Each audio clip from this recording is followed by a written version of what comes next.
Bonjour à tous, j'espère que vous allez bien. I hope you're all well in your part of the world. Today, I wanted to share a story, something that had happened to me last weekend, and I got a lesson out of it, which I wanted to share with you because it would be of interest to you as language learners. But first, I have to put a little bit of context around it, so bear with me for the next few minutes. So, over the past few months, I got, during my maternity leave, I got increasingly interested in patisserie, the art of patisserie. And I just really fell in love with one French chef pâtissier. His name is Philippe Canticini. I attended a chocolate workshop with him, and I talk about him all the time. When I say fall in love, it's just I admire both for his skills and for his kindness and humanity and generosity. Anyway, so I talk about him all the time, and I watch his videos, and I have also got several of his books now. I also got a book at Christmas to prepare for the French certificate of sitting for the French diploma, French certificate to be a professional pâtissier. Even though I don't intend to change career and become a pâtissière, but that was for the challenge of it, to go back to school mode and sit for an exam and just learn new things in a challenging context. So I wanted to do that.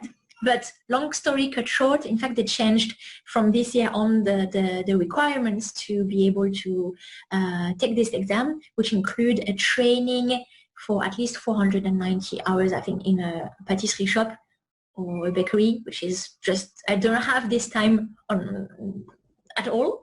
So the plans are out of the window or put on hold at the moment. But with these books, I wanted to learn techniques, patisserie techniques, because for me, before baking was, simple. I was making my birthday chocolate cake, and that just includes mixing flours, melting butter and chocolate, and breaking eggs, and in a big bowl, and then pouring in a pan and putting it in the oven. Now I wanted to learn to make all these types of cream, so crème mousseline, crème pâtissière, crème chibouste. Many of them I haven't even tried yet, and some entremets. And different types of tarts, and also everything that is viennoiserie. So these are the cakes, the parts that you can find in bakeries. So pain au chocolat, chocolate croissant, and éclair, and religieuse, you name it. That's it for the context. And so on Sunday, I decided to try making choux pastry filled with chocolate, obviously, chocolate crème pâtissière. I don't know if you call it custard in English or crème pâtissière. And I'll include a photo of it. All right, I'll put it on my social media, and I'll put it here on the screen. And because that turned out quite well, for some of them. I wanted to share my 2 lessons with you now. I needed time. I needed my husband to look after the kids while I was concentrating, because I was wait, I have to make a crème pâtissière. I've never made a crème pâtissière in my life. So of course I compared my books, and I even watched some videos, and again and again and again, and I think I'm getting it. Same for croissant. I've been talking about making croissant for literally months now. I haven't tried yet because I want to rehearse and find as many tips as possible, and then I'll take the leap. I don't want to screw it up somewhere, because the butter that I'm going to use for making croissant is expensive, and given my last experience with croissant, which you can find in my about page on my website, it just was a catastrophe. It was a few years ago, and I had sworn that I would never make croissant again, because it was 24 hours of effort for not being able to even eat them in the end, because they had all shrunk, all the butter had gone out of the pastry and was sizzling in like my baking tray, and my croissants had shrunk and were fried, and was just, the texture was appalling. It was a bit like a spring roll, but an inedible one.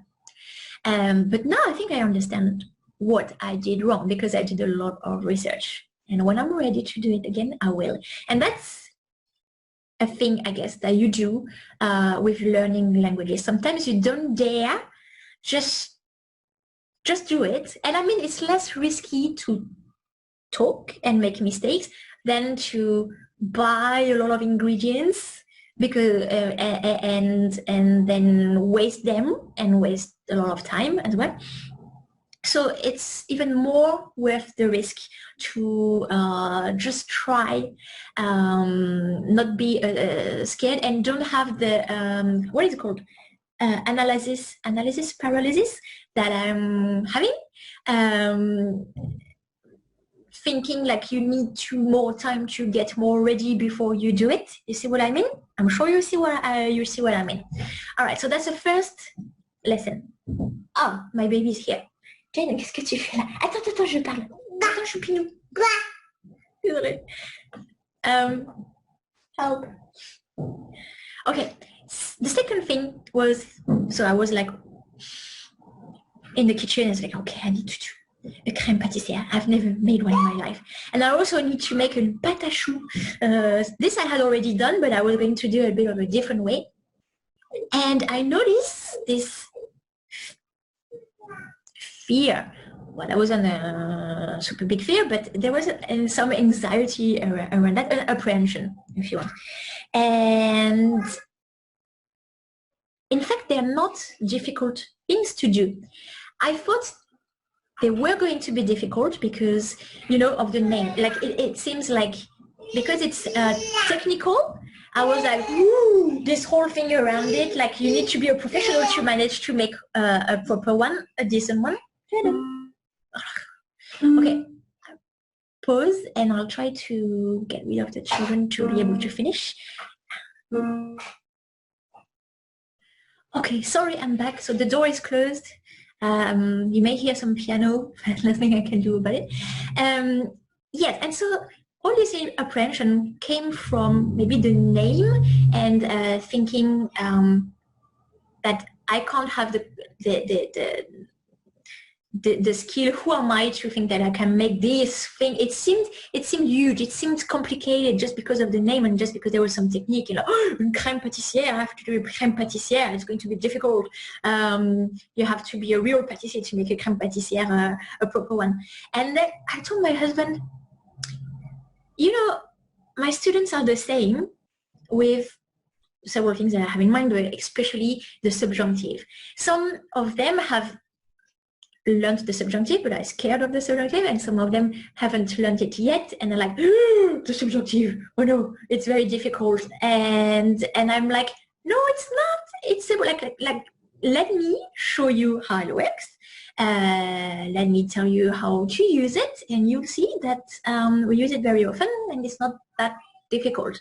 It's just like something to learn, and as learning takes time, you're going to make a few mistakes, and then it's going to become more and more natural. So, and I said, like, I understand my students now. It's not like I didn't understand you, but for me,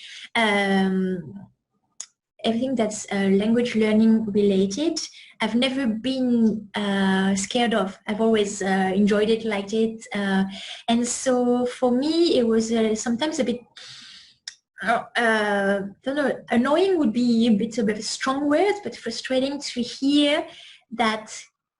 And I was like, why are they scared of it? Why? And so I think I needed it to be transposed into a different field, to put myself in the same situation and think, oh, this is going to be difficult because, you know, it's something from a book, you know, to become a professional. And so it was not difficult. And in fact, the result was very tasty. All right. So that was something else that made me think about you and think about language learning. You see, it's always somewhere in my life, even when I'm not working on projects for you, everything like it's my passion, so I think about it a lot.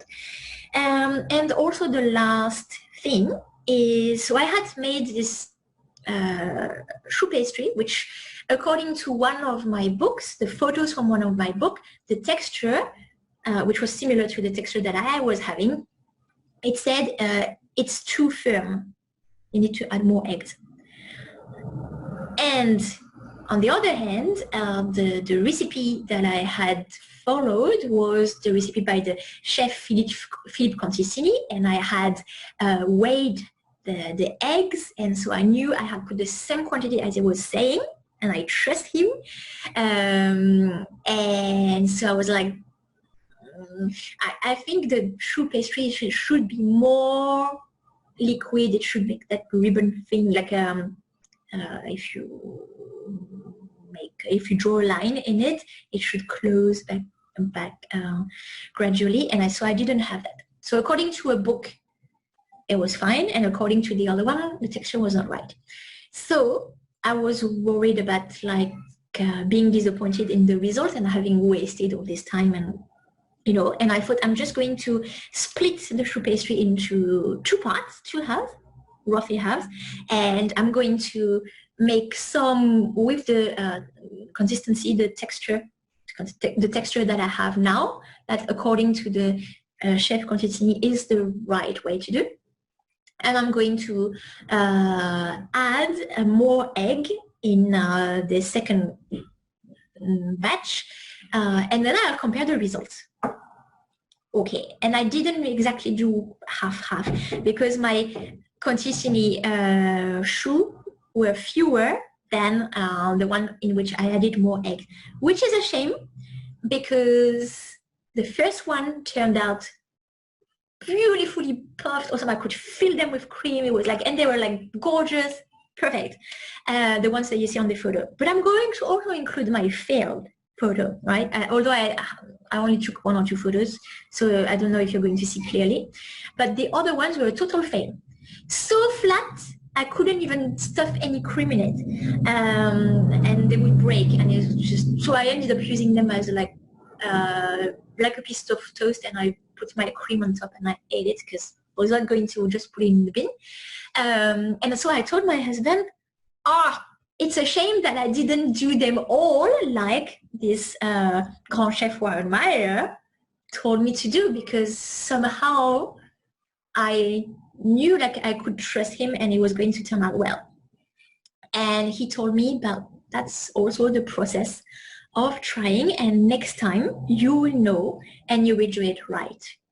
Okay, and all these things that I've been telling you for a while now, while the kids are getting agitated and also knocking on the door, I wanted to share, because even though it is about something else than learning a language or learning French for that matter, I think these lessons that happened to me also apply to you.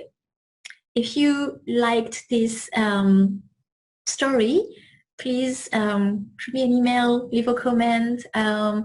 Also share your own story and your own lessons if you have any. I'd be happy to read them, and also for them to be shared with other students.